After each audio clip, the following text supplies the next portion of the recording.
بسم اللہ الرحمن الرحیم۔ حضور اکرم صلی اللہ علیہ وآلہ وسلم کے چچا حضرت حمزہ کا جنازہ 70 بار کیوں پڑھایا گیا؟ آقا کریم صلی اللہ علیہ وآلہ وسلم کے چچا حضرت حمزہ نے زخم لگنے کے بعد اپنے قاتل کو دیکھ لیا اور اس کی طرف تیزی سے بڑھنے لگے، لیکن ہمت نہ رہی۔ آپ گرنے کے بعد دوبارہ اٹھے اور اپنے جسم سے نیزہ نکالنے کی کوشش کی، پر اسے نکال نہ سکے، اور پھر دوبارہ قاتل کی طرف بڑھے، لیکن تھوڑی ہی دور جا کر گر پڑے اور روح مبارک جسم سے نکل گئی۔ یہ 17 شوال دن 3 ہجری کا تھا جب حضور اکرم صلی اللہ علیہ وآلہ وسلم کے شیر دل چچا حضرت حمزہ شہید ہوئے۔ ان کے شہید ہوتے ہی کافروں نے جنگ احد میں تازیانے بجانا شروع کر دیے۔ ہندہ بنت عتبہ جو ابو سفیان کی بیوی تھی، وہ حضرت حمزہ کے جسم کے پاس آئی اور پھر جسم کی بے حرمتی کرتے ہوئے اسے کاٹنے لگی۔ آپ کے ناک و کان کاٹ کر ہندہ نے اپنے گلے میں ہار بنا کر ڈال لیا اور آپ کا سینہ پھاڑ کر جگر و کلیجہ باہر نکال لیا۔ جگر کو ہندہ نے چبانا شروع کیا اور خوشی سے جھومتے ہوئے اشعار پڑھنے لگی۔ اے مسلمانوں، ہم نے تم سے بدر کے دن کا بدلہ لے لیا، اور ایک جنگ کے بعد دوسری جنگ کے شعلے تو بھڑکتے ہی ہیں۔ مجھے اپنے باپ عتبہ کے قتل پر اور اپنے بھائی ولید اور چچا شیبہ کے بیٹے بکر کی جدائی پر صبر نہیں، لیکن آج میرا دل خوش ہو گیا اور میں نے اپنی مانی ہوئی نظر پوری کر لی۔ اے حمزہ کو قتل کرنے والے وحشی، تو نے میرے سینے کا غم دور کر دیا اور میرے دکھوں پر مرہم لگا دیا۔ میں بہت خوش ہوں۔ جنگ جب ختم ہوئی تو حضور اکرم صلی اللہ علیہ وآلہ وسلم کو بتایا گیا کہ آپ کے چچا شہید ہو گئے ہیں۔ آپ جلدی سے تشریف لائے تو دیکھا کہ حضور اکرم صلی اللہ علیہ وآلہ وسلم کے چچا کی لاش کے ٹکڑے میدان میں بکھرے پڑے ہیں۔ یہ دیکھ آنکھوں سے آنسو جاری ہو گئے۔ غموں کے آنسوؤں کی ایسی جھڑی لگی کہ تمام صحابہ اکرام رونے لگے۔ آپ نے اپنے چچا کے ٹکڑے اکٹھے کرنے کا حکم دیا اور پھر شہید چچا کے جسم مبارک کی طرف چہرہ کر کے فرمایا، اے چچا، اللہ کی رحمت آپ کے اوپر ہمیشہ برستی رہے۔ آپ رشتہ داروں کا بہت خیال رکھتے تھے اور ہر کام اچھے سے کرتے تھے، ہر اچھے کام میں جلدی فرمایا کرتے۔ اگر مجھے آپ کی بہن صفیہ کا اتنا غم نہ ہوتا تو میں آپ کے جسم کے ٹکڑے یوں ہی میدان میں چھوڑ دیتا تاکہ انہیں پرندے کھا جائیں اور قیامت کے دن آپ انہی کے پیٹ سے اٹھائے جائیں۔ دوستوں، اندازہ کیجئے کہ کیسا بڑا غم ہوگا جو رحمت اور شفقت کی مثال ہے۔ وہ قسم کھاتے ہیں کہ کافروں مثال ہے، وہ قسم کھاتے ہیں کہ کافروں کے 70 آدمیوں کی لاشوں کا بالکل ایسا ہی حال کریں گے جیسا کہ انہوں نے میرے چچا حضرت حمزہ کی لاش کا کیا۔ حضور اکرم صلی اللہ علیہ وآلہ وسلم کے اس ارادے پر اللہ رب العزت نے وحی نازل فرمائی اور کہا کہ اے میرے نبی، اگر آپ سزا دو تو ویسی ہی سزا دو جیسی تمہیں تکلیف پہنچائی گئی، اور اگر تم صبر کرو تو بے شک صبر کرنے والوں کے لیے اچھا بدلہ ہے۔ امام ابن کاثر لکھتے ہیں کہ اس آیت کے نازل ہونے کے بعد حضور اکرم صلی اللہ علیہ وآلہ وسلم نے اپنا ارادہ بدل لیا اور پھر قسم کا کفارہ ادا کیا۔ یہی نہیں بلکہ آپ نے اپنے صحابہ اکرام کو بھی سختی سے منع کیا کہ کبھی بھی کسی کی لاش کے ٹکڑے نہ کیے جائیں، یہاں تک کہ کسی کتے کی لاش کے بھی ٹکڑے نہ کیے جائیں، یہ جائز نہیں۔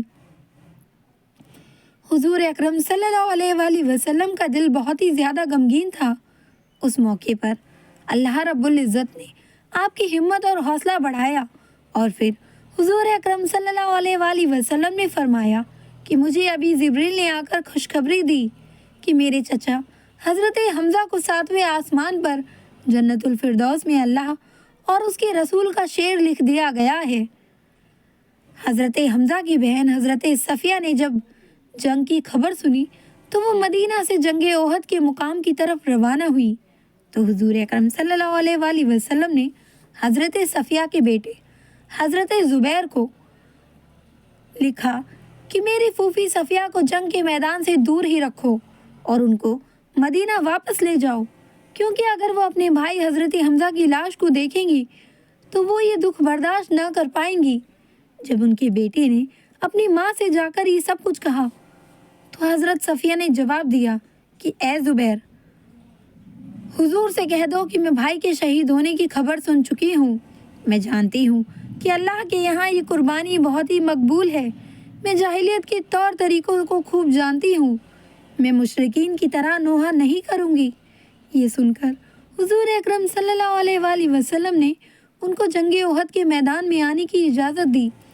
جب انہوں نے اپنے بھائی حضرت حمزہ کے جسم کے ٹکڑے دیکھے تو آنکھوں سے آنسوؤں کا دریا بہہ نکلا، لیکن بار بار حضرت صفیہ کی زبان سے انا للہ و انا الیہ راجعون ہی نکلتا جا رہا تھا۔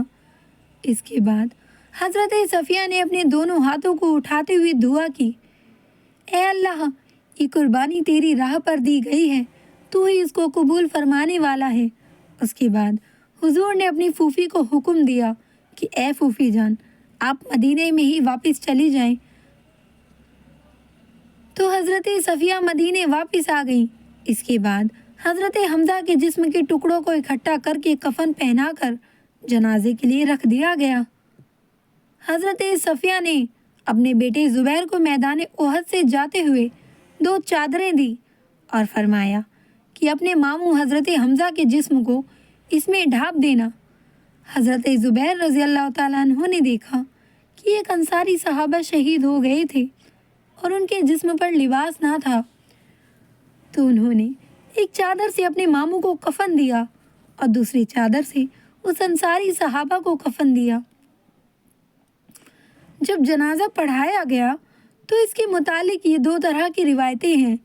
پہلی روایت تو یہ ہے کہ حضور اکرم صلی اللہ علیہ وآلہ وسلم نے سب سے پہلے اپنے چچا کا جنازہ پڑھایا اور اس کے بعد ایک ایک کر کے تمام صحابہ اکرام کے جسم مبارک سامنے رکھ کر جنازے پڑھائے گئے، لیکن حضرت حمزہ کا جسم مبارک ہر جنازے کے وقت حضور کے سامنے ہی رہا۔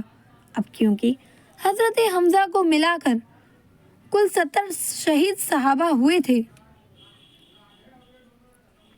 اس لیے حضرت حمزہ پر 70 بار نماز جنازہ پڑھی گئی۔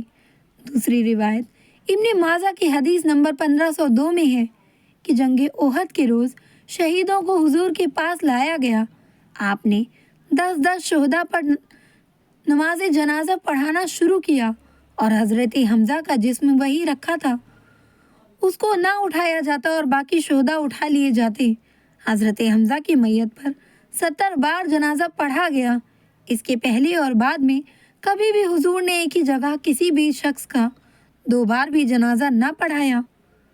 دوستوں، ان سب شہیدوں کو ایک ساتھ قبروں میں دفن کر دیا گیا، لیکن حضرت حمزہ کو ان کے بھانجے عبداللہ بن جحش کے ساتھ ایک الگ قبر میں دفن کیا گیا۔ اللہ رب العزت ہمیں بھی ان کے نقش قدموں پر چلنے کی توفیق عطا فرمائے۔ پیارے دوستوں، اگر آپ کو ویڈیو پسند آئی ہے تو لائک کریں، چینل پہ نئے آئے ہیں سبسکرائب کریں، ویڈیو کو زیادہ سے زیادہ شیئر کریں، کمنٹ کر کے مجھے ضرور بتائیں کہ آپ کو ویڈیو کیسی لگی، اور ایسی ہی دینی معلومات کے لیے میرے چینل پہ بنے رہیں۔ ملتے ہیں اگلی ویڈیو میں، تب تک کے لیے اپنا خیال رکھیں، دعاؤں میں مجھے یاد رکھیں اور فلسطین کے لوگوں کے لیے ضرور دعا مانگیں۔